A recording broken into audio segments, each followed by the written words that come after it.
Hello friends, स्वागत है आपका मेरे चैनल नॉलेज वर्ल्ड में। और आज हम पढ़ने वाले हैं मानव नेत्र या ह्यूमन आइज़। तो आइए शुरू करते हैं। मेरा पहला क्वेश्चन है, आँखों के अध्ययन को क्या कहते हैं? तो आँखों के अध्ययन को हम कहते हैं ऑप्थेल्मोलॉजी। और हम नेत्र रोग विशेषज्ञों को या आई वाले स्पेशलिस्ट को कहते हैं ऑप्थेल्मोलॉजिस्ट।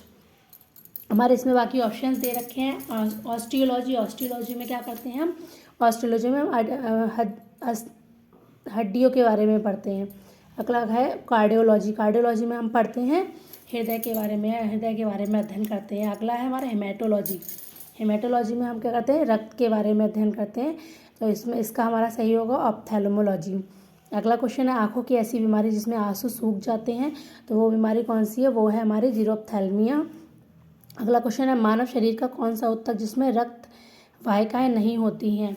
तो ये है हमारा कॉर्निया। हमारे जो कॉर्निया होता है उसमें रक्त वाहिकाएँ नहीं होती हैं। अगला क्वेश्चन है, आँखों की ऐसी बीमारी जिसमें कोई व्यक्ति निकट की वस्तुओं को स्पष्ट रूप से देख सकता है जबकि दूर की वस्तुओं को स्पष्ट रूप से नहीं देख सकता, उस बीमारी को क्या कहते हैं? तो उस बीमारी को हम कहते हैं मायोपिया। सामान्य भाषा में कहते हैं निकट दृष्टि दोष, और इंग्लिश में कहते हैं शॉर्ट साइटेडनेस। यानी कि इसमें हमारा सही होगा उपयुक्त सभी। अगला क्वेश्चन है, निकट दृष्टि दोष को दूर करने के लिए किस प्रकार के लेंस का चश्मा का प्रयोग किया जाता है? तो निकट दृष्टि दोष को दूर करने के लिए हम करते हैं अवतल लेंस को यूज़ करते हैं। अगला क्वेश्चन है, आँखों की बीमारी मायोपिया या निकट दृष्टि दोष के प्रतिबिंब में प्रतिबिंब कहाँ बनता है? तो इसमें प्रतिबिंब बनता है हमारा रेटिना से पहले। जो यहाँ हमारा रेटिना होगा उससे पहले हमारा प्रतिबिंब बनेगा इसमें। अगला क्वेश्चन है, आँखों की ऐसी बीमारी जिसमें कोई व्यक्ति दूर की वस्तु को स्पष्ट रूप से नहीं देख पाता जबकि पास की वस्तुओं को दूर की वस्तुओं को स्पष्ट देख सकता है जबकि पास की वस्तु को स्पष्ट नहीं देख सकता। ऐसी बीमारी को हम क्या कहते हैं? तो ऐसी बीमारी को हम कहते हैं हाइपरमेट्रोपिया, दूर दृष्टि दोष या लॉन्ग साइटेडनेस। अगला क्वेश्चन है हमारा, दूर दृष्टि दोष को ठीक करने के लिए किस लेंस का चश्मा प्रयोग किया जाता है? तो ये हमारा किया जाता है उत्तल लेंस का चश्मा यूज़ किया जाता है। अगला क्वेश्चन है, आँखों की बीमारी हाइपरमेट्रोपिया दूर दृष्टि दोष में प्रतिबिंब कहाँ बनता है? इसमें हमारा प्रतिबिंब बनता है रेटिना के पीछे। मायोपिया में बनता था हमारा रेटिना के आगे और इसमें बनता है हमारा रेटिना के पीछे। अगला क्वेश्चन है, निम्न में से कौन सी बीमारी बुजुर्ग लोगों में होती है? तो ये है हमारी प्रेसबायोपिया, जरा दृष्टि दोष। यानी कि इसमें हमारा सही होगा उपयुक्त दोनों।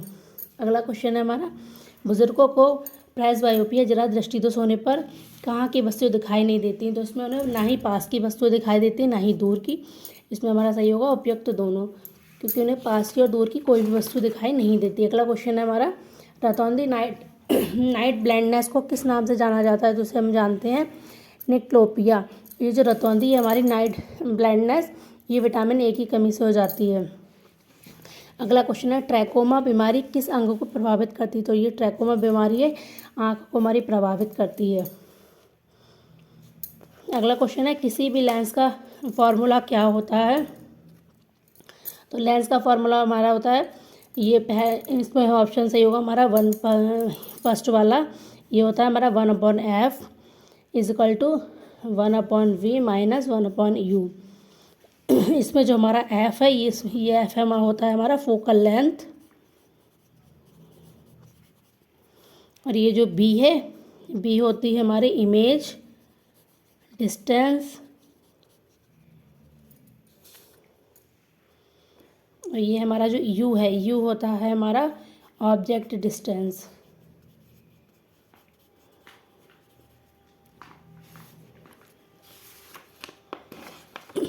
अगला क्वेश्चन है, आँखों में प्रवेश करने वाले प्रकाश की मात्रा को कौन नियंत्रित करता है? तो आँखों में प्रवेश करने वाले प्रकाश की मात्रा को हमारा आइरिस नियंत्रित करता है। अगला क्वेश्चन है, आँखों का वह काला छिद्र जहाँ से प्रकाश प्रवेश करता है उसे क्या कहते हैं? तो उसे हम कहते हैं पुतली। अगला क्वेश्चन है, मनुष्य की आँखों की दृष्टि का स्थायित्व परसिस्टेंस ऑफ विजन कितना होता है? तो ये होता है हमारा 1/16 सेकेंड। अगला क्वेश्चन है, मानव नेत्र किस पेशी पर टिका रहता है? तो मानव नेत्र हमारा टिका रहता है सिलियरी पेशी पर। अगला क्वेश्चन है, मानव आँख से आंसू किस ग्रंथि द्वारा निकलते हैं? तो ये निकलते हैं हमारे रेक्टिमल ग्रंथि द्वारा। अगला क्वेश्चन है, मनुष्य के आंसू में कौन सा अम्ल पाया जाता है? तो अम्ल आंसू में पाया जाता है सियालिक अम्ल। इसका सूत्र होता है C11H19NO9।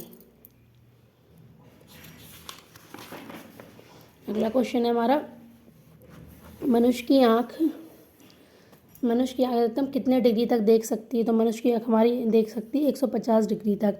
अगला क्वेश्चन है, मनुष्य की आँख कितनी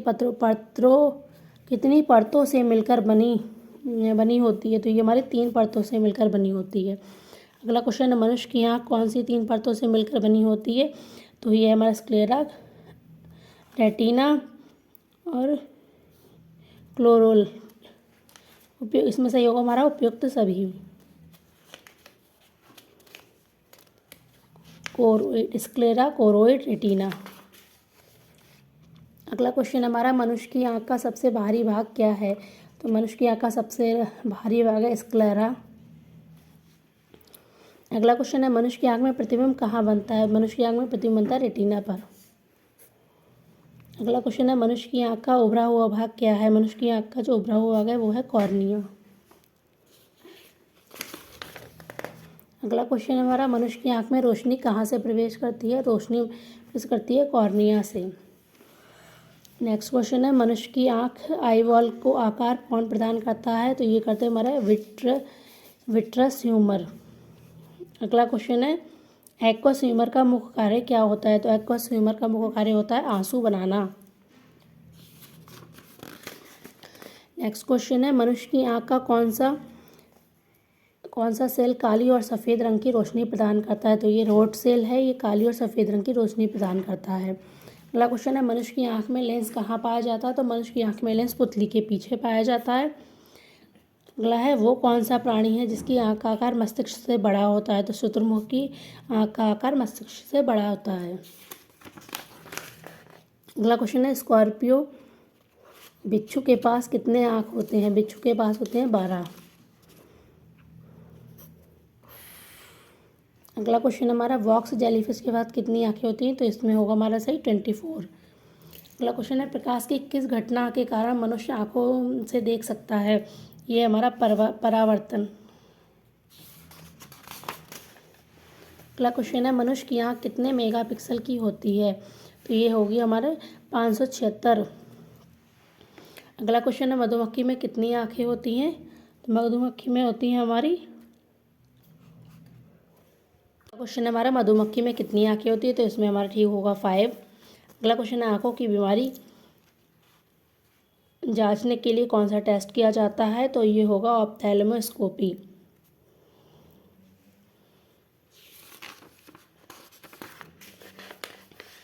कॉनकेव लेंस, उत्तल लेंस की फोकस लंबाई कैसी होती है? तो ये होती है हमारी पॉजिटिव। लेंस की प्रकाशीय शक्ति का मात्रा क्या होता है? डायोप्टर। लेंस की प्रकाशीय शक्ति का फॉर्मूला क्या होता है? P=1/f। अगला क्वेश्चन है, सामान्य मनुष्य के लिए सुस्पष्ट दृष्टि की न्यूनतम दूरी कितनी होती है? तो ये है इसमें हमारा सही होगा उपयुक्त दोनों। सेंटीमीटर में 25 सेंटीमीटर, 250 mm, और ये है 0.25। अगला क्वेश्चन है, पुतली का आकार रोशनी के हिसाब से कौन निर्धारित करता है? तो ये आइरिस निर्धारित करती है। धूप या ज़्यादा रोशनी में पुतली के आकार पर क्या फ़र्क पड़ता है? तो ये धूप या ज़्यादा रोशनी में पुतली का आकार है वो छोटा हो जाता है।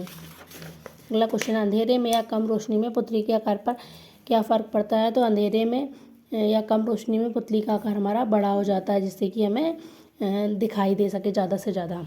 नेत्रदान के समय आँख का कौन सा भाग दान किया जाता है? तो नेत्रदान के समय आँखों का कॉर्निया वाला भाग दान किया जाता है। आँखों का अलग अलग रंग का होना किस पर निर्भर करता है? तो ये हमारा आइरिस पर निर्भर करता है। अगला क्वेश्चन है, मनुष्य की आँखों में कौन सा लेंस पाया जाता है? मनुष्य की आँखों में उत्तल लेंस पाया जाता है। अगला है हमारा, मनुष्य की आँखों में आँखों के रेटिना पर प्रतिबिंब कैसा बनता है? तो ये हमेशा वास्तविक और उल्टा होता है। इसमें सही होगा हमारा उपयुक्त दोनों, रियल और इन्वर्टेड। अगला क्वेश्चन, आँखों की ऐसी बीमारी जिसमें आँख के रेटिना पर रोशनी को सामान्य रूप से केंद्रित करने में विफल हो जाती, जिससे धुंधलापन धुंधलापन या विकृति पैदा होती है, इसको क्या कहते हैं? इसको कहते हैं हम एस्टिग्मेटिज्म। इसमें सही हमारा होगा ऑप्शन ए।